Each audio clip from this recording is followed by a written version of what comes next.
It's the first report of 2015, and it's the first full moon of 2015. How's the year going to start for us? Big stuff. And whenever we start out with the full moon, that's sort of like you can take a look at the coming year and see that this is really where that emphasis is going to be for emotional gratification for each one of the 12 signs. So for Capricorns, it's all about pleasing their partner. Where last month it was all about the Capricorn, this year is all about their intimate one-to-one relationships and their partnerships. And they really want to focus their attention on making that solid for them. It's an important thing. For Aquarians, it's about maximizing their existing resources. The moon is in their 8th house, so it's other people's resources. They want to find a way, instead of looking for a new resource to tap, look at the ones you already have and find a way to maximize them to get the most out of it.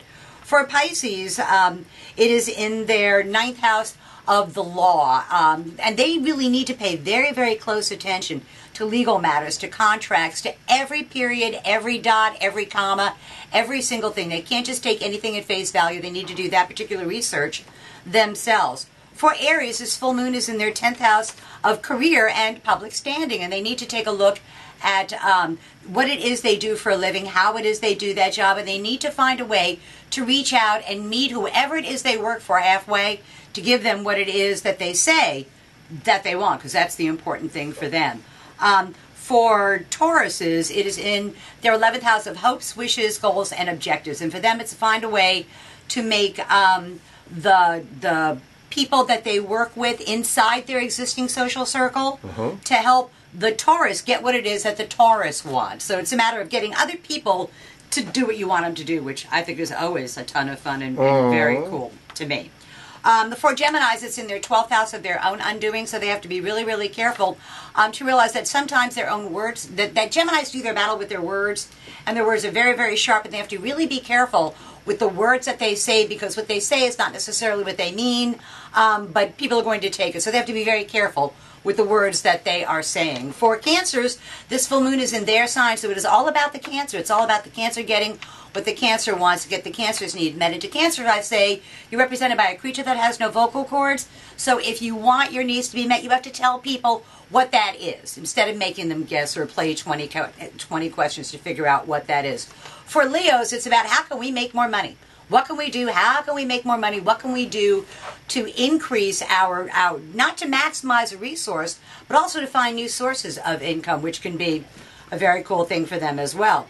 For Virgos, the pace of their day-to-day living is about to pick up to warp speed, and they're going to find, and that makes sense too, that they've got places to go, people to see, things to do, and they're going to have to really budget their time to make sure that they can get to all of those things.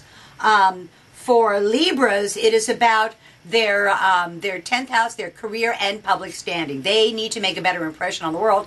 They find out that their job is way more secure than they thought that it was. And that they can go ahead and they can take action to see to it that their career is more solid, that they're not victims in this case, that they're going to be the originators of that.